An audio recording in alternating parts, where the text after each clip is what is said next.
폭풍의 한가운데서도 빛나는 피난처라는 제목을 함께 은혜 나누기 원합니다.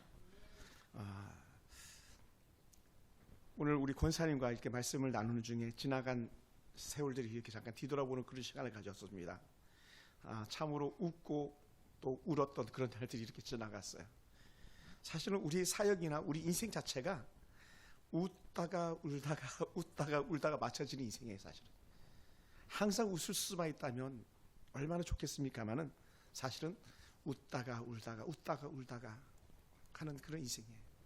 예수님 사역 역시 마찬가지. 예수님께서 항상 빵긋하고 웃지만 않으시고 예수님도 산에 올라가서 많이 우셨어요. 예루살렘을 바라보면서 울었고 그 성도들을 바라보면서 울었고, 그리고 또 어떨 때 너무 기뻐서 활짝 웃으시고, 그게 우리에게 감정을 주시는 거죠. 지정이라고 하는 것 중에 하나 감정. 여러분 울고 있습니까? 감정이 살아있는 거예요. 기뻐하고 있습니까? 감정이 살아있는 거예요. 어떤 사람 감정이 없으면 웃지도 못하거든요. 웃을 수 있는 것이 복이고 울 수 있으면 은혜인 줄 믿으시기 바랍니다. 왜냐하면 웃으면 기뻐서 너무 좋고 울면은요 어떻게 됩니까? 울어보셨어요, 주사님? 나이 들어서 웃으면 이렇게 말하더라고요. 울고 나니까 속이 후련하다 그래요. 후련하다. 그러니까요, 우는 사람이 있으면 속이 후련해지기를 축복해 주는 거예요. 그럼 어떻게 돼요? 다시 툴툴 털고 일어나는 거예요. 일어나는 거예요. 여러분, 폭풍이 올 때는 배를 육지에다 이렇게 올려놓거나 아니면 단단하게 바다에 놓고도 이렇게 묶어놓죠. 근데요, 여러분, 항상 배를 육지에 넣거나 묶어놓지 않고 폭풍이 지나가면 그 배는 다시 항구를 향해서 닻을 내리고 닻을 올리고 나가는 거예요. 오늘 우리 삶 가운데 늘 그런 것 같습니다. 어떨 때는 폭풍이 오는 것처럼 여겨져 가지고 꽁꽁 배를 묶어놔야 되고, 아니면 그냥 육지에다 올려놓고 바람을 탁 피해서 놔야 되는 그런 상황도 있지만, 그러나 항상 그런 것이 아니라 때로는 그것은 불과 2, 3일 한 줄 정도지 그 이후로는요 잔잔한 바다, 맑은 바다, 고요한 바다, 그런 삶이 우리 가운데 있는 거예요. 만약에 지금 누가 극단적으로 힘에 겨운 그런 시간을 보내고 있는 사람이라면 아하, 배를 무태다 올려놓는 시간이구나, 그렇게 여기시기 바랍니다. 그럼 어떻게 돼요? 바람은요 지나가게 되어 있는 것이죠. 이 시편 46편은 아주 우리에게 자주 친숙한 그런 시로 많이 다가오죠. 우리에게 힘이 되고 위로가 되고 능력이 되고 또 다시 살 소망을 갖게 하는 것이 바로 이 시편 46편인데, 이 시는 고라 자손이 지었다고 말합니다. 성전에서 노래하는 찬양들을 담당했던 고라 자손들이 이 시를 지어서 노래했다고 말합니다. 이 시편에서 우리에게 주시는 은혜가 뭐냐, 가만히 보니까 요약을 해보면 이렇습니다. 하나님이 우리의 피난처시고 힘이시다는 거예요. 정의, 하나님은 누구냐면은 하나님은 우리의 피난처, 다른 말로 하면 하나님은 내 피난처. 하나님은 누구냐? 하나님은 내 힘. 그래서 시편 18편 1절, 제가 정말 좋아하는 구약의 최고의 본문, 나의 힘이 되신 여호와여 내가 주를 사랑합니다. 이게 뭐라고? 하나님 힘이 되시니까. 할렐루야. 그러다 보니까 어떤 어려움 속에서도 하나님이 힘이 되다 보니까요 두려울 게 없는 거예요. 배경이 하나님이니까 두려울 게 없는 거예요. 또 큰 자연재해나 전쟁 같은 위기 상황에서도 하나님께서 함께 하시면 반드시 승리한다는 거예요. 그러므로 그 고백이 하나님은 우리의 피난처시오 힘이시니 환난 중에 큰 도움이시라고 1절의 포문을 그렇게 열어가는 거예요. 그러니까 여러분, 우리가 신앙생활하면서 하나님이 누구냐를 갖다 정의하고 지나가는 게 얼마나 중요한지 모릅니다. 그리고는 어떻게 돼요? 이 하나님이 우리의 힘과 우리의 피난처라는 영적 고백 속에서 어떤 문제가 생겨도 우리는 믿음으로 이겨내더라는 것이죠. 할렐루야. 그것이 이 46편에서 고백하고 있습니다. 그래서 이것을 주로 이제 3년으로 이루어지는데, 세계 1년, 2년, 3년, 실 세 파트로 나눈다는 거예요. 첫 번째가 1절부터 3절까지인데, 자연재해와 혼란 속에서도 하나님이 우리를 보호하신다라는 확신, 하나님에 대한 신뢰하는 믿음을 가지고 있는 거예요. 그리고 두 번째는 왜 그렇게 하나님이 함께하는 여호와의 성소가 좋으냐, 그것이 바로 평안의 원천이다라고 하는 것을 이 4절부터 7절까지 우리에게 말합니다. 그래서 하나님의 성은 변함이 없다, 안전하다라고 이렇게 4절부터 7절까지 그렇게 고백해요. 또한 마지막 사면에서는 하나님은 위대한 행위와 전쟁을 마치게 하시는 능력의 하나님이라고 그렇게 찬수합니다. 그래서 11절에 반복적으로 다시 한번 우리에게 주시는 은혜 말씀이 만군의 여호와께서 우리와 함께 하시니, 하나님은 어떤 분이다? 힘이시고 피난처시고, 세 번째 뭐다? 물론 많이 나옵니다만은 우리의 피난처시라는 거예요. 할렐루야. 피난처시다. 여러분 어땠는지 모르겠지만 어렸을 때 그랬던 것 같아요. 막 누가 혼나려고 그러면 엄마 치마폭 속에 쏙 들어가서 숨었던 그런 기억이 있습니다. 그러면 어떻게 꼼짝 못하는 거죠. 엄마가 딱 버티고 있는데. 그런 것처럼 하나님은 우리 치마폭 속에 감춰주시는 것 같은 그런 피난처가 되어주신다는 거예요. 얼마나 좋은지 몰라요. 그래서 그렇게 피난처에 가장 큰 그 기쁨을 맛보았던 한 사람을 툭 던지면서 이스라엘을 상징하는 사람인데 바로 야곱이라는 사람이죠. 그래서 이렇게 표현합니다. 야곱의 하나님은 우리의 피난처시로다. 그러니까 전에 야곱에게만 피난처인 것이 아니라 오늘 내게도 여전히 피난처시다, 이런 고백을 해주고 있어요. 할렐루야. 할렐루야. 그러다 보니까 어떻게 폭풍 한가운데서, 그러니까 하나님은 우리의 영원한 피난처가 된 줄 믿습니다. 그래서 여러분, 그 시편 40편은요, 하나님이 어떤 분인지를 갖다 우리가 좀 더 고백하면서 그냥 입만 열면 됐으면 좋겠어요. 하나님은 나의 피난처야. 하나님은 나의 힘이야. 하나님은 나의 도움이야. 나의 방패, 나의 힘. 이런 고백이 우리가 계속 일어났으면 좋겠습니다. 그래서 하나님은 우리의 피난처가 뭐냐? 여러분, 우리 삶에 폭풍이 몰아칠 때에, 우리를 둘러싸고 있는 어떤 모든 상황이 불안정해 보이고 안전하지 않을 때에 딱 피할 처가 있다면 그것이 바로 하나님이라는 거죠. 하나님. 할렐루야. 여러분 막 두렵고 떨 때 있잖아요. 너무 힘들 때 있잖아요. 그럴 때 어떻게 돼요? 아무도 나를 도와줄 것 없는 그런 상황 속에 있을 때에, 아니다, 내가 여기 있다라고 말씀하는 그 영적 메시지를 듣는다면요, 우리에게 큰 은혜가 되고 위로가 되는 줄 믿습니다. 할렐루야. 오래전에도 제가 이렇게 기도하다 보면은, 하나님 누가 나를 돕겠습니까? 그렇게 할 때에 눈물이 흐르면서 나오는 은혜 고백이 뭐냐면, 하나님이 나의 피난처십니다, 이런 고백이 나오더라고요. 그러면요, 그때부터 힘이 나는 거예요. 정말 두렵고 떨린 가운데 있을 때에 우리는 아무도 도울 자가 없는 것 같은데 하나님 우리의 피난처가 되어주시더라는 거죠. 할렐루야. 사랑하는 성도들, 그런 면에서 보면은 우리가 항상 하나님은 나의 힘이다, 나의 도움이다, 나의 안전한 피난처다라는 이런 고백할 때 우리에게 위로가 임할 줄 믿습니다. 그러다 보니까요, 한 사람이 떠오르는데 누구냐면, 성경에서 큰 풍랑 가운데 처음 경험해보는 그런 풍랑 가운데 하나님만 바라보고 나갔던 사람들이 있는데, 그 사람이 누구냐? 바로 노아라는 사람이에요. 여러분, 노아는요, 비를 경험해보지 않았잖아요. 그런 비를 경험해보지 않았어요. 40주 사역자주야라다가 그렇게 쏟아지는 비를 갖다 경험해보지 못했습니다.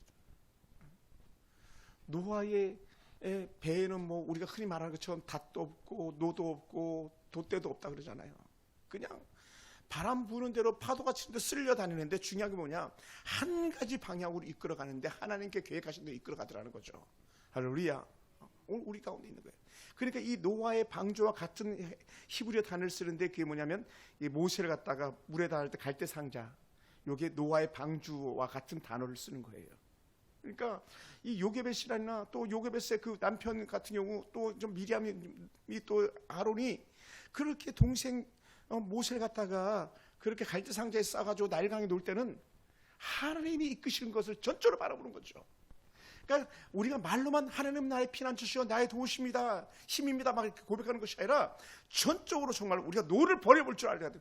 돛대를 꺾어버릴 줄 아는 그런 믿음이 우리가 있어야 되는 거죠. 그게 뭡니까? 그때 정말 하나님 나의 피난처시다. 그러니까 쉽게 얘기하면 이런 것 같아요. 딴주머니 차지 않는 거. 딴주머니, 하나님이 의심될 때 딴주머니 차는 건데, 그 이스라엘 백성들에게 딴주머니 뭐냐면 광야에서요 헛된 신들이었어요. 광야의 헛된 신들. 그들은 하나님도 좋은데 바알도 좋은, 아세라도 좋은, 몰렉도 좋은, 그런 마음을 갖고 있었던 거죠. 그게 아니고, 여러분, 국적은요, 우리가 두 개를 가질 수 있습니다. 우리 같은 경우는 그렇지 않지만, 예를 들어서 우리 김추중 선생 같은 경우는 원하시면 기회가 되시면 국적을 중국 국적, 한국 국적을 가지실 수 있는데, 우리는 한국 국적만 있으면 되잖아요. 특별히 이민 가지 않는 한. 근데 우리가 국적은 하나로만 족한 게 뭐냐면, 하나님 나라 천국 백성 국적인데 하나로 족한 거예요. 우리는 하나님 나라를 꿈꾸는 사람들이지 악의 나라를 꿈꾸는 사람들이 아닌 거죠. 우리 전적으로 하나님 은혜 가운데 살기 때문에 하나님의 나라를 바라보면서 그곳에 소망을 가지고 살아가는 사람들이지, 세상의 쾌락과 세상의 연락을 즐기려고 세상 험한 헛된 사람들이 구하는 그곳에 또 다른 하나의 친분을 갖지 않는 그런 모습이 오늘 우리들의 모습 되기 원합니다. 그래서 오늘 이 시편 기자는 하나님 우리의 피난처십니다, 하나님이 나의 힘이다를 이런 고백하는 거예요. 그래서 그 성난 폭풍 가운데서도 여전히 하나님께 사실 것이라고 하는 전적 믿음 하나로 그렇게 방주 안에 머물렀던 그 노아의 믿음이나 또 다른 믿음의 선지들의 모습을 우리가 닮아갈 수 있게 되기 원합니다. 할렐루야. 그럼 하나님 우리 삶에서 폭풍이 몰아칠 때에 노아와 함께 했던 것처럼 또 다른 이들과 함께 하셨던 것처럼 우리와 함께 하시는 그런 하나님인 줄 믿습니다. 그리고는 특별히 또 우리에게 어떤 하나님이냐, 우리의 힘이라 한번 고백했는데, 여러분, 우리는요 강할 수가 없어요.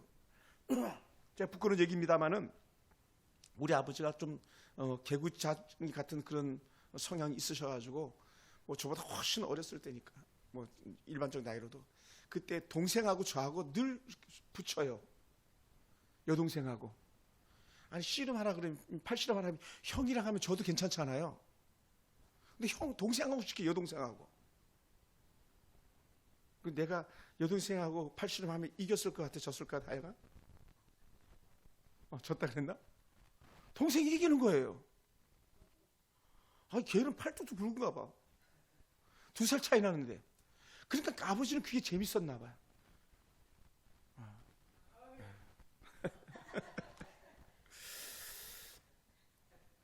그리고 이제 동생한테는 또 동생 놀리는 것도 한 가지가 있었어요. 뭐였냐면 우리 현자인데 동생 이름이, 현자는 다리 밑에서 주워왔다고. 그럼 막 애가 막 우는 거예요. 날 다리 밑에서 주워왔다니까 막. 근데 나중에 아주 나중에 다리 밑에서 주워왔다는 말이 뭔지를 나중에 알았죠. 아버지가 거짓말한 건 아니시더라고요. 여러분, 우리가 살아가면서 하나님이 나의 힘이 된다고 했을 때에 그냥 힘으로 끝나는 것이 아니라 그 힘이 큰 도움이 된다는 거예요. 큰 도움이. 제가 어느 날인가도 말씀드렸잖아요. 아버님이 돌아가시고 나서는 시원하고 쏙 시원하고 이게 아니었어요. 아버님이 돌아가시고 나니까 그늘이 하나가 없어진 것 같은 그런 마음이었었거든요. 여러분 생각해 보세요. 육신의 아버지가 우리 곁을 떠나도 그늘이 없어진 것 같은데, 기댈 데가 없어진 것 같은데, 하물며 전능하신 하나님께서 우리의 편이신데 우리에게 얼마나 큰 그늘이 되고 얼마나 큰 힘이 되겠습니까? 그리고 오늘 이 시편 기자가 그렇게 하나님이 내게 힘입니다, 환난 중에 만나 큰 도움이십니다 라고 이렇게 고백하는데, 오늘 이 고백이 저와 여러분을 고백되기 원합니다. 그래서 하나님께서 우리와 마주하는 모든 도전과 그 어떠한 큰 시련 속에서도 하나님은 변함없이 여전히 그 자리에 어디 우리 곁에 계시는 분인 줄 믿습니다. 할렐루야. 우리 여기에 대해서 의심하지 않게 되기 원해요. 설마 이래도 저래도 아니라는 거예요. 부모들은요 언제나 자식에게 마음이 가 있잖아요. 저도 2딸이 있습니다만은 자나깨나 자식에게 마음이 가 있는 거예요. 하물며 우리 하나님은 악한 죄인도 우리 딸들에게 마음이 가 있는데, 아들들에게 마음이 가 있는데, 하나님은 사랑 그 자체신데 우리 곁에서 떠나시겠냐는 거예요. 내가 너를 떠나지 아니라, 내가 너를 결코 버림받지 않게 하리라고 약속하셨잖아요. 내가 너를 고아와 가부처럼 버려두지 않을 거라고 했잖아요. 그러니 오늘 이 시편 46편은요 우리에게 얼마나 큰 위로가 되는지 모릅니다. 여러분, 이 시편 46편 고라 자손들이 이 시를 쓰면서 바라봤던 큰 환난들이요 상상을 초월하는 환난들이 어떤 환난인가 한번 볼까요? 2절 한번 봅시다. 제가 읽겠습니다. 2절 3절 읽어볼게요. 그러므로 땅이 변하든지 산이 흔들려 바다 가운데 빠든지 바닷물이 솟아나고 뛰놀든지 그것이 넘치심으로 산이 흔들릴지라도 우리는 두려워하지 아니하리로다. 이게요 여러분, 땅이 변하는 건 큰 지진이에요. 큰 지진. 또 산이 무너진 건 산사태예요. 땅이 막 흔들리다 보니까 산이 막 무너지기 시작하는 거예요. 산사태 정말 무섭거든요. 우리는 너무 좋은 나라 살아가지고 그 지진에 대해서 무감각하죠. 전에 울산인가 포항에 약간 지진이 일어났을 때, 경제 지진이 일어났을 때 막 얼마나 많은 호두가 들었습니까? 만약에 우리나라에 일본처럼 막 강도 7 지진이 일어나면요, 서울에 나만 할 건물 거의 잘 없을지도 몰라요. 우리 빌라는 뭐 말할 것도 없고. 왜냐하면 우리는 지진에 대해서 내진 설계된 건물들이 없기 때문에. 그래서 최근에 지어지는 것들은 지진까지 대비해서 지어지고 있지만, 그러니요, 산이 바다에 빠지는 거 상상해 보십시오. 일본이 섬나라 아닙니까? 섬나라에 산이 무너지면 바다로 빠져버리는 거예요. 후지산에 지금 계속 화산이 타오르고 있잖아요. 언제 후지산이 그 화산이 폭발할지 모른다잖아요. 그러면 후지산이 큰 높은 산이 용암이 들끓어가지고 바닷속으로 빠져 들어가는 것, 산이 흔들려 바다에 빠지는 그런 역사들이 일어나는 거죠. 그래서 최근 일본에요, 지진이 일어났잖아요. 수많은 사람들이 피해를 봤습니다. 이시카와현에서 논토 반도에서 일어난 그런 지진인데요, 이 피해는 상상을 초월하는 거예요. 수많은 사람들이 죽었습니다. 수많은 주택들이, 일본은 목조주택으로 짓는데 지진이 하도 많아가지고 수많은 주택들이 붕괴되고 말았습니다. 질식사, 압사, 사망자가 얼마나 많이 속출했는지 모릅니다. 무려 그냥 일반적 통계에 드러난 것만 약 57명 정도까지를 제가 본 적이 있었습니다. 이시카와현, 도마야현, 나카타현에서 발생한 피해액이 무려 현금 계산 23조 6천억 원이라는 피해를 입었다는 거예요. 만약에 23조 6천억이라 그러면요, 이거는 곱하기 한 3 정도 해야 될 거예요, 실제적으로는. 왜냐하면 그건 일반적 통계치니까요. 불나면요, 큰 빌딩 무너져도 뭐 10억 피해봤다 그러잖아요. 말도 안 되잖아요. 간판 하나만 달아도 거의 뭐 1,000만 원인데 상상할 수 없는 거예요. 근데 그런 상황이 여기 일어나는 거죠. 무려 이 지진 하나 때문에 이재민만 5만 7천 명이 일어났잖아요. 여러분, 일본만 그렇습니까? 최근에 거기서 뉴스 들었나요? 중국도 지진이 일어났잖아요. 신장지구, 위구르 자치구에서 발생한 지진. 와, 근데 엄청난 센 지진, 7.1 지진이 일어났어요. 신장지구가 자주 그런 자연재해가 일어나더라고요. 여기서도 강도 7.1 강진으로 해서 피해가 상당히 일어났습니다. 많은 사람들이 죽었습니다. 약 12,420명이라는 이재민이 되었고요. 그것이 중국에만 영향력 끼친 게 아니라 그 주변 나라 카자흐스탄과 키르기스탄에까지도 영향을 미쳐가지고 그 피해는 이루 말로 할 수 없어요. 상상을 초월하는 거죠. 제가 미얀마를 갔을 때, 태국을 갔을 때에 쓰나미 때문에 한번 휩쓸고 지나간 적이 있었습니다. 한 2006년 정도, 6, 7년 정도였던 것 같아요. 와, 초토화가 돼요, 초토화. 그러니까 어떻게 돼요? 바닷물이 솟아난다. 이건요, 지진으로 일어나는 해일 피해거든요. 해일 피해. 해일 피해. 그러니까 이번에도 지진이 일어났을 때에 그 해일 피해가 큰 피해는 아니지만 동해안까지 그 영향을 미쳤다 그러잖아요. 왜? 우리 동해안 쪽에서 지진이 일어난 거니까. 그러니까 이건 뭐 상상할 수 없는 거예요. 그러니까 이런 건요, 예상하지 못하게 일어나는 일들이거든요. 그런데 무엇으로 말합니까? 3절에 보면은 우리는 두려워하지 아니하리로다. 아니, 큰 지진이 났는데, 산사태가 일어났는데, 막 해일이 몰려오는데, 쓰나미가 일어났는데, 그래도 두렵지 않습니다. 이에 고백하는 이유가 뭡니까? 하나님 나의 힘, 하나님 나의 도움, 하나님 나의 피난처였기 때문에. 할렐루야, 할렐루야. 여러분, 그리고 이렇게 예상치 못한 일들은 누구에게든지 일어날 수 있고요, 어디서든지 일어날 수 있습니다. 그럴 때 우리는 신앙의 경감을 가지고 하나님을 바라보면서, 그럼에도 불구하고 나는 하나님을 바라봅니다라고 하는 이런 영적 고백이 저와 여러분의 고백되기 원합니다. 할렐루야. 여러분, 생각해 보세요. 그 어린 소년 다윗이 골리앗을 대적해 싸운단 말 상상해 본 적도 없었을 거예요. 그런데 어떻게 돼요? 골리앗 앞에 선 다윗은 무엇을 추억합니까? 그가 광야에 있었던 때 사자에게서 곰에게서 양떼를 지켰던 그것을 생각해내잖아요. 그 사자를 이겼던 경험, 곰을 이겼던 경험, 사자의 입에서 곰의 발톱에서 건져내줬던 그 경험이 골리앗 앞에 서서 담대함이 되었던 거죠. 그러니까 하나님, 내가 광야에서 사자와 싸울 때, 곰과 싸울 때 하나님이 여전히 오늘 내게 우리 하나님, 그리고 골리앗 앞에서도 여전히 내 하나님이라고 이렇게 고백하는 시편 23편의 고백은 정말 놀라운 고백이 아닐 수가 없습니다. 사랑하는 성도 여러분, 그러면 우리 삶 속에서 극한 어떤 고난이 찾아와도 여전히 신앙의 고백 하나만 있으면 우리는 견뎌내고 이겨내게 될 줄 믿습니다. 할렐루야. 여러분, 그러므로 우리는요, 어떻게 해야 되겠는가? 하나님을 깊이 있게 신뢰하기 바랍니다. 다른 말로 하면 따라해 볼까요? 하나님을 믿어라. 아멘. 하나님을 믿어라. 하나님을 믿어라. 우리 삶 가운데 인생의 폭풍이 몰아칠 때 하나님을 믿어라. 하나님 나의 피난처십니다. 이 고백이 흐트러지지 않게 되기 원합니다. 하나님께서 우리 함께 계시기에 우리 어떤 상황에도 결코 두려워할 이유가 없었다는 거죠. 오늘도 어느 한 권사님이 이렇게 저에게 연락을 했고 좋은 선물을 보내오셨는데 그 권사님 고백이 거예요. 내가 큰 환난 가운데 있었지만 나는 하나님을 바라봤습니다. 그 암병 가운데서 머리가 다 빠지고 자기 삶이 끝난 것 같은데도 불구하고 나는 하나님을 바라봤습니다. 그래서 지금 완전히 회복돼가지고 얼마나 귀하게 쓰임받는지 모릅니다. 우리가 만난 어떤 어려움에도 하나님 우리를 안전하게 지키시고 우리에게 필요한 힘을 공급해 주시는 그런 하나님인 줄 믿습니다.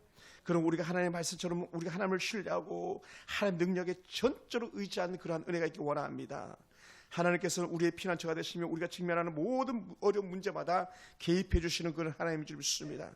그럼 여러분 우리 하나님보다도 깊이 경험할 수 있는 그러한 은혜가 우리 가운데 있기 원합니다. 하나님의 그 무한한 사랑, 끝이 없는 사랑, 하나님의 사랑은 다함이 없다고 고백하는데 그 다함이 없는 하나님의 사랑과 그 하나님의 영원한 보호하심 그 속에 우리가 머물고 있음을 날마다 확실했으면 좋겠습니다. 그래서 우리 인생의 참된 안식이 뭐냐? 그것은 세상 것이 아니고 하나님 안에 들어갈 때다. 주와 함께 할 때다.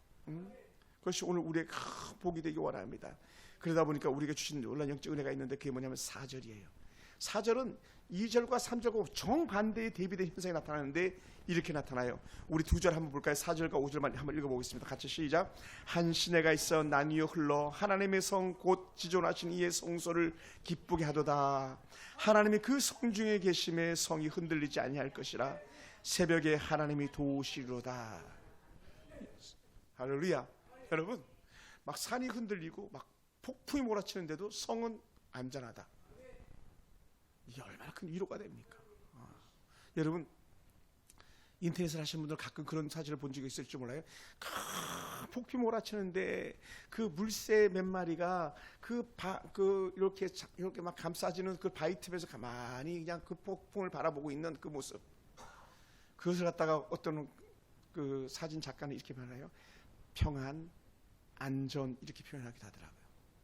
오늘 우리 삶이 그렇지 않겠습니까?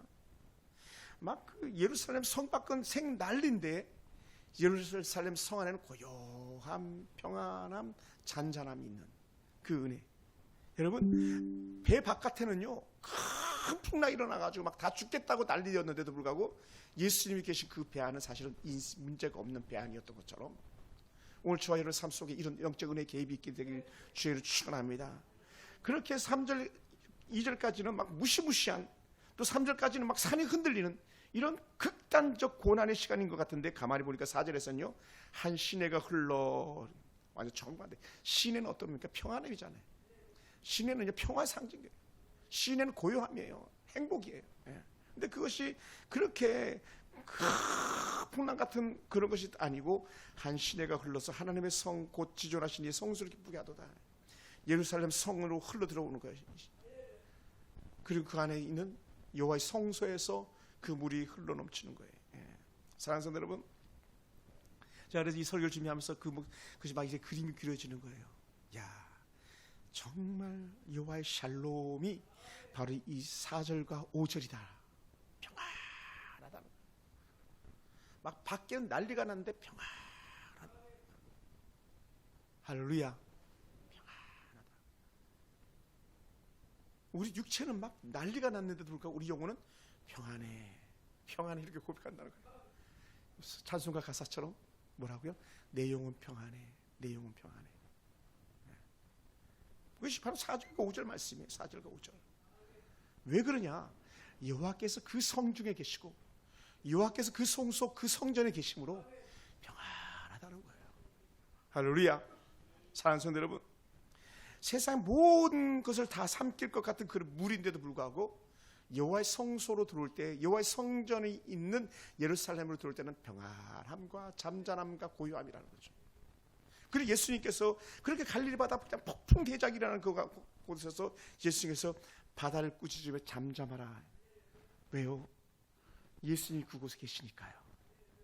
그래서 저는 그 찬양 그래서 그렇게 좋더라고요. 배 안에도 하나님 계심이 있고 기도 올린다.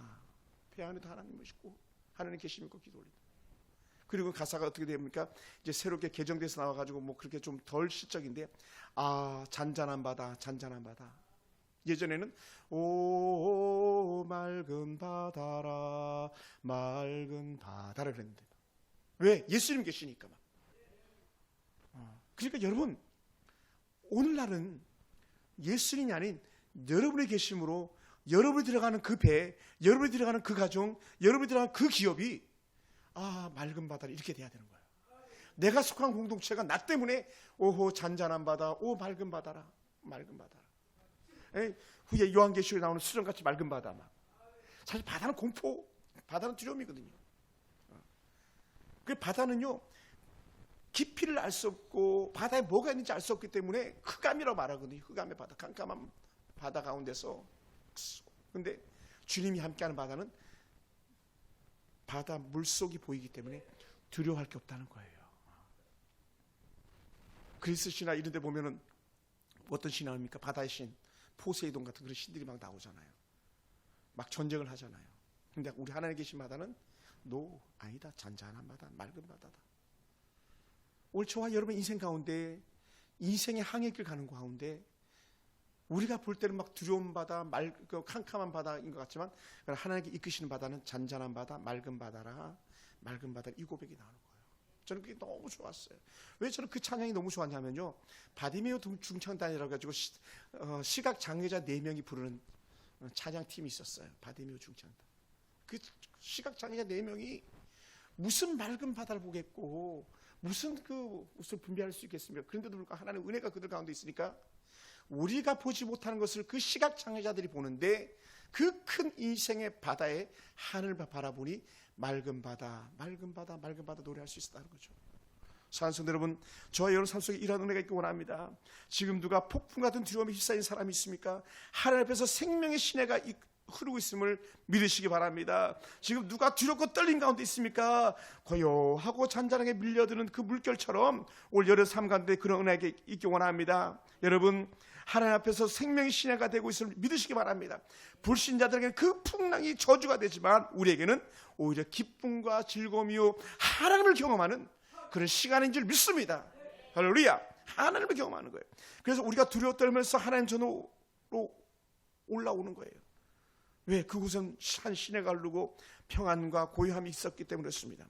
그럼 우리 사랑하는 성도 여러분, 우리가 고통을 이기도 돕는 그 하나님을 그 성 예루살렘에서, 그 예루살렘에 있는 그 성전에서 바라보듯이 우리가 그 영적 안목을 가지고 주의 전에서 또 여러분 삶의 현장에서 누릴 수 있게 되길 주님 축원합니다. 할렐루야. 그러다 보니까요, 여호와의 성소에는 어떤 은혜가 있습니까? 여호와의 성전에는요, 기도자의 은혜가 있고 기도 응답의 역사가 나타나는 줄 믿습니다. 여러분, 큰 두려움이 일어나면 우리가 찾는 것은 하나님이에요. 하나님 나를 도우소서. 하나님 나를 도우소서. 그러니까 시편의 수많은 다윗의 시들이 어떤 때 써졌냐? 그가 평안하고 잠잠할 때 써진 게 아니라 그 큰 환난 가운데 있을 때에 그런 더 크신 하나님을 바라보면서 주님을 찾았던 거 아니겠습니까? 그 아들 압살롬을 피해서 도망다닐 때도 사울왕의 그 창이 날라오고 밤에 화살이 날라올 때도 하늘을 바라봤던 것이지 다른 거 아니었었거든요. 그러니 어떻게 돼요? 여러분 생각해 보세요. 우리가 잘 아는 다니엘, 또 다른 어떤 사람들 다 예루살렘 성전 향해서 그렇게 고개를 돌리고 기도했잖아요. 하루 3번. 왜? 그들은 예루살렘 성전에 갈 수가 없었으니까 이방 나라 땅에서 그때 예루살렘을 향해서 하는 거예요. 근데 여러분 중요한 게 뭔지 아십니까? 중동 지역을 여행하거나 또 중동의 모슬림권들이 타는 비행기들을 보면요, 꼭 한 가지가 어디 가든지 있습니다. 뭐가 있냐면 화살표가 있어요. 화살표. 어디를 향해서? 메카를 향해서 화살표가 있는 거예요. 사우디에 그들이 약속한 메카, 그들의 성전을 향해서 화살표가 돼 있어요. 호텔 가도, 방에 가도, 어디 가도 있어요. 비행기를 타도 있어요. 메카를 향해서. 근데 왜 그러냐? 그들은 약속된 시간에, 그 시간이 되면 그들은 메카를 향해서 기도하기 시작하거든요. 여러분, 이방의 헛된 성경 자들도 그들의 성전이라고 하는 그곳을 향해서 기도하는데 하물며 우리가 어찌해야 되겠습니까? 진짜인데 우리는. 걔네들 가짜잖아요. 우리 진짜인데. 우리 하나님 진짜 아닙니까? 진짜인 우리 하나님을 섬기는 우리가 그들이 메카를 향해서 기도하듯이 지금은 우리가 예루살렘 성전이 의미가 없습니다만은 우리 안에 성전, 우리 몸이 이미 성전이 되었기 때문에 의미가 없습니다만은 주를 향한 마음은 변함없이 우리가 무릎 꿇는 그 현장에서 아버지 앞 기도할 수 있게 되기 원합니다. 할렐루야. 그때 광풍 대작도 그 폭풍도 잠잠하게 되는 그런 은혜가 있는 줄 믿습니다. 그래서 저는요 너무 좋은 말씀이 있어요. 그것이 뭐냐면 5절이에요. 5절에 보면 뒤에 나오는 본문인데 새벽에 하나님이 도우시리로다. 새벽에 하나님 도우시리로다. 내 영광을 깰자다 비파야 수금아 깰자다 내가 새벽을 깨우리로다. 이 고백하는데 왜냐하면 그 새벽에 하나님께서 나를 도우실 것이기 때문에. 여러분 새벽은요 새로운 시작을 알리는 시간인데 반면에 새벽은요 두 가지 양극단이 존재한다고 말해요. 새벽은요 큰 희망의 아침을 맞이하는 거기도 하지만 큰 환란 중에 가장 큰 환란이 새벽에 찾아온다는 거예요. 근데 그럴 것 같지 않습니까? 6.25 전쟁 일어날 때 새벽이잖아요. 적들이 기습할 때 새벽에 한밤중에 하지 않나 새벽에 다 고요하게 잠자고 평안하고 잠자고 있을 때 그때 기습한다는 거예요. 모든 대부분의 전쟁들이 다 그렇습니다. 새벽에. 그런데 어떻게 돼요? 그 적들에게는 새벽이 공격하는 시간이지만 우리에게 새벽은 평안과 안전함에 대한 은혜의 시간이에요. 왜요? 새벽에 하나님께서 도우시로다. 어떤 사람들이 이렇게 말해요. 새벽이 어떤 시간인지 알아? 도둑이 찾아올 때 새벽에 찾아온다 그러더라고요. 가장 깊은 잠이 든 그런 시간에. 그런데 우리에게는 그 시간이 희망의 시간이고 행복의 시간인 줄 믿습니다. 할렐루야. 그래서 이 새벽은 새로운 영적 시작, 새로운 축복의 시작인 줄 믿습니다. 여러분 그래서 제가 가끔 그런 고백할 때가 있었어요. 빨리 자요. 빨리 자면 새벽이 찾아옵니다. 큰 근심이 찾아올 때 막 잠도 잘 안 올 것 같아. 그럴 때 빨리 자. 내일이면 새롭게 역사 시작될 거야. 언제? 새벽에. 물론 시간적인 것으로 해서 새벽이라고 말하지만 저는 이 새벽을 다시 재해석해서 이렇게 말할 수도 있을 것 같아요. 여러분이 하나님을 바라보면서 하나님께 구하는 그 시간 역사가 일어나는 거예요. 그러니까 두 쪽이죠. 한쪽에 사단이 극악적으로 발악하는 시간이고 하나님의 큰 역사가 일어나는 시간이고 그래도 어떻게 우리는 어디에 쏠려요? 하나님 편에 쏠려서 거기서 승리해 나가는 거죠. 할렐루야. 그것을 우리 이렇게 말합니다. 지금이다라고요. 지금 하나님 나를 도우시옵소서. 언제 새벽이 밝고 기다리겠습니까? 우리는 지금 하나님이 도우실 역사가 일어나길 원합니다. 할렐루야. 그래서 하나님 앞에서 기도하는 사람에게는 기도하는 그 시간이 한밤중이고 또 그 시간이 또한 새벽인 줄 믿습니다. 기도로 마치는 시간은 회복의 시간이고 기도로 나가는 시간은 그 새벽의 역사가 일어나는 시간인 줄 믿습니다. 그래서 이 열왕기하 19장 35절을 보니 이렇게 말해요. 새벽에 하나님 도우시로다. 이 은혜를 갖다가 따오는 데에 그 열왕기하 19장 35절에 보면요 그 새벽에 아수르 군대가 진멸을 당한 증거가 나타나는데 무려 18만 5천 명이 다 송장이 돼버린 거예요. 송장이 돼버렸어. 하나님께서 그 밤에 역사하신 거예요. 이스라엘 백성이 한 게 없어요. 하나님이 하신 거예요. 그러니까 뭐예요? 그 18만 5천 명 송장 죽어나간 거 보고 그 백성도 나가서 전리품만 걷어오면 되는 거예요. 전리품만. 할렐루야. 전리품만. 오늘 예루살렘 가운데 그랬으면 좋겠어요. 그래서 지금은 너무나 힘이 들고 18만 5천 명이 바닷가에 모래처럼 막 감싸고 있었던 것 같지만 그러나 자고 났더니 오히려 전화이복이 되는 저의 가정도 여러분의 가정도 한번 고백해 볼까요? 지금 하나님 전화이복을 주시옵소서. 할렐루야. 화가 지나가 버리고 복이 오는 시간 언제? 지금부터 그 역사가 일어나길 원합니다. 그러나 문제 해결자는요 하나님이셨어요. 말이 그렇죠. 아수르 군대 그 18만 5천 명은요 쉽지 않습니다. 바벨론 군대 쉽지 않습니다. 애국 군대 쉽지 않습니다. 우리가 만난 모든 것 소소한 것들조차도 쉬운 건 아무것도 없습니다만은 그러나 하나님과 함께 할 때는요 그 어떤 것조차도 쉽다, 안전하다, 평안하다 이렇게 나가는 줄 믿습니다. 그래서 우리가 그러다 보니까 어떻게 돼요? 이런 아름다운 은혜 18만 5천 명이 죽어나가는 걸 바라보는 영적 은혜는 어디서 나오냐? 여호와의 은혜 안에서 샬롬이 찾아올 때였다는 거죠. 선지자들의 말에 따라서 선지자들이 말한 대로 역사가 일어나는 거죠. 그래서 하나님의 품 안에서 누리는 안식을 경험하는 성도 되기 원합니다. 하나님의 품 안에서 머무는 그 어떤 순간도 우리는 악한 사단에게 내어줄 수가 없습니다. 또한 사단이 우리를 빼앗아갈 수 없습니다. 성난 파도나 또한 어떤 해일이 일어나도 우리를 삼킬 수가 없는 거예요. 오늘 참 가슴 아픈 전화를 이렇게 한 번 더 받았어요. 중학교 3학년 때 우리 친구였는데 이제 설이 다가온다고 전화 안부 전화를 저한테 했더라고요. 저는 늘 생각하죠. 고등학교를 나 따라서 그 공고를 온 친구니까 얼마나 좋은 친구였겠어요.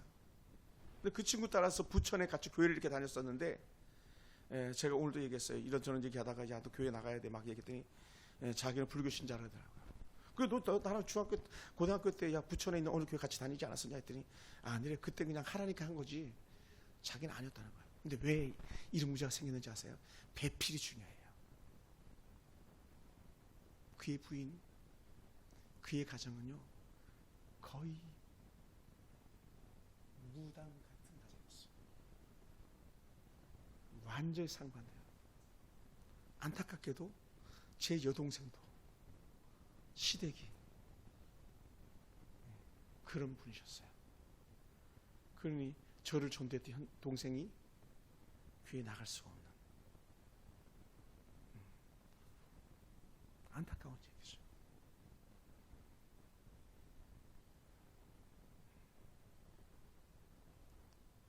그만큼 누구를 만나냐가 중요한 거예요. 누구를 만나냐. 그러니까 그 친구가 너무 좋은 친구인데 야 교회 얘기하지 마. 교회 얘기하지 마. 야, 그때 난 그런 게 아니야. 너무 좋은 친구인데 신앙 얘기만 하면 완전히 상극이 돼버리는 거예요. 얼마나 가슴 아픈지 몰라요. 사랑하는 성도 여러분, 우리 하나님께서 어떻게 하셨는지를 보라고 말해요. 어디서 그렇게 표현하냐면 6절에 문나라가 떠들며 왕국이 흔들렸더니 그가 소리를 내시며 땅이 녹았도다. 만군의 여호와께서 우리 함께 하시니 야곱의 하나님 우리 피난처시로다 셀라. 그러면서 8절에 와서 여호와의 행적을 볼지어다. 이걸 다른 말로 하면 하나님께 사신 걸 봐. 하나님께 사신 걸 봐. 큰 풍랑이 일어나는 거, 그 산이 무너지는 거, 그런데도 불구하고 우리를 지키신 그 하나님을 봐. 이렇게 얘기하는 거예요. 그래서 저는요, 제가 너무 행복하고 감사하고 놀라고 은혜가 뭐냐면요, 이스라엘이란 나라를 보는 것만 해도 우리는요, 하나님 살아계신을 볼 수 있는 거예요. 여러분 어떻게 여기시는지 모르겠지만 이스라엘 나라는 과거에 현존했던 나라고 잃었던 나라고 망했던 나라인데 하나님께서 마침 회복시키고 하잖아요. 그들의 구속을 새롭게 이루시는 하나님이잖아요.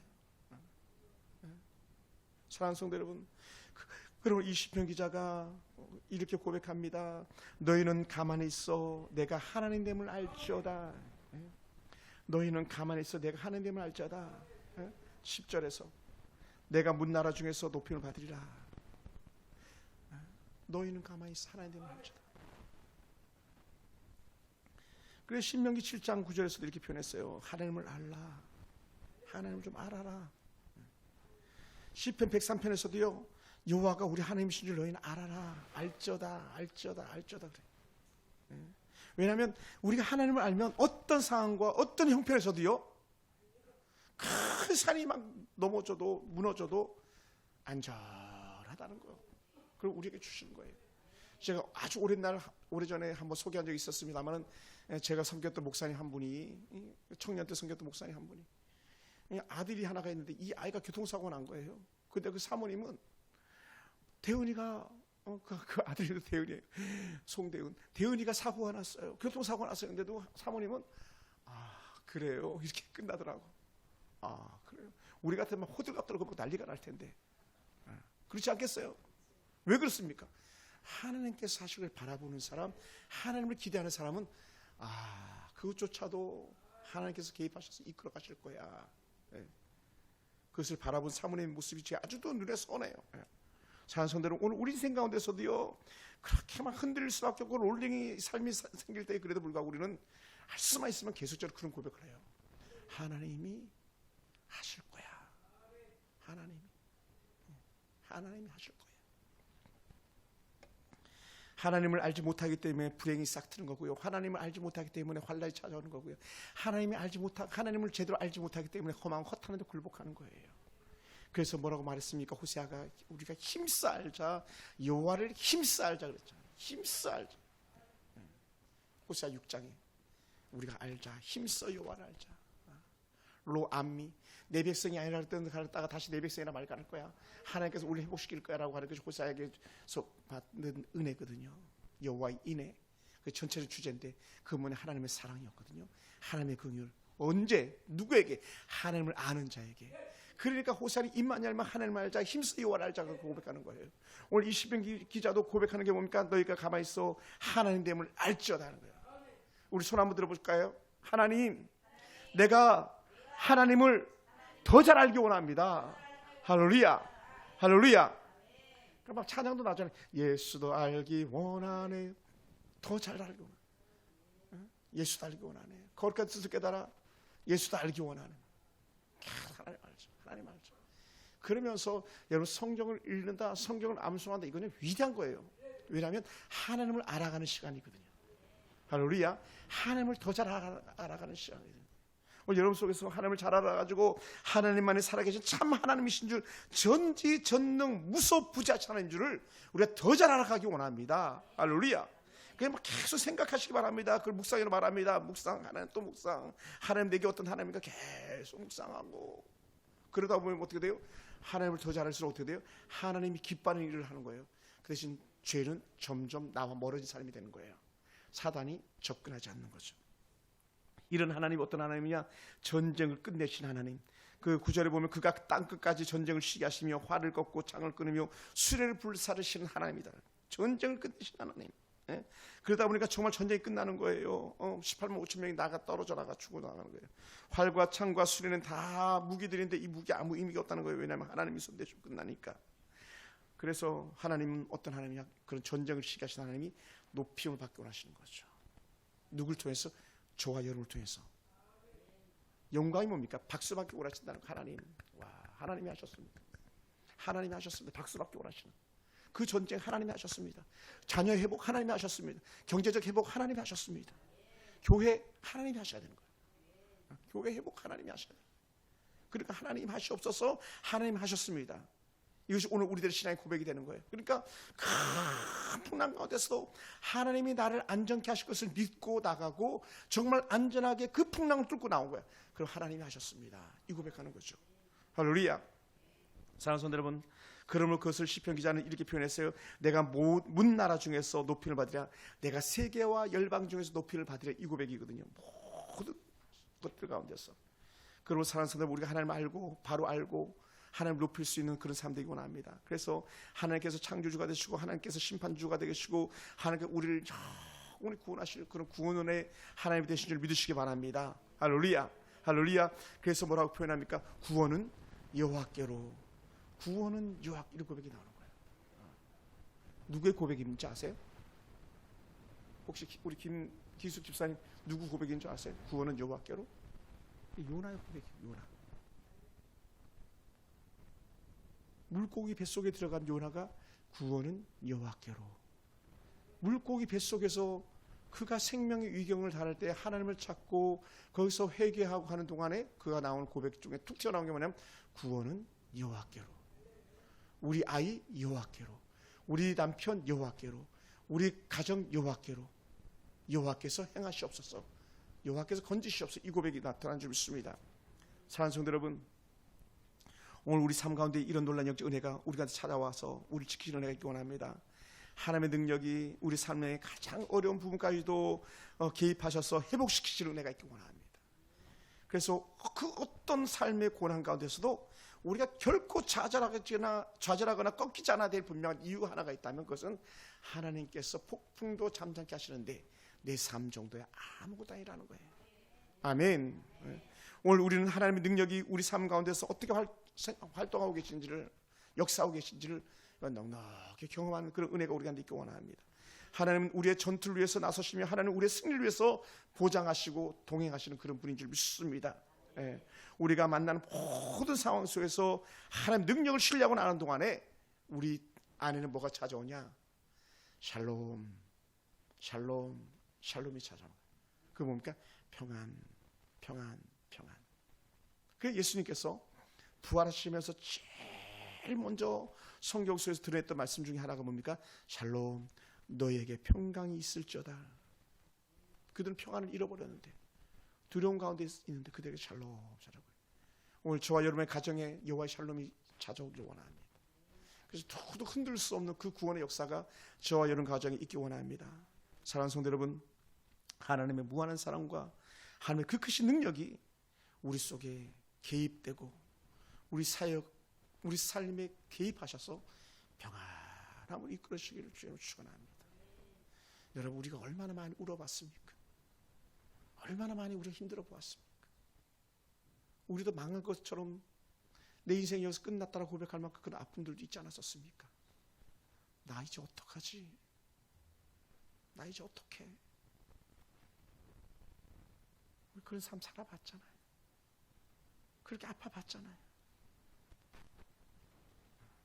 그럴 때 오늘까지 여러분 여기 계신 은혜는 여호와의 도우심이었는 줄 믿습니다. 할렐루야. 할렐루야.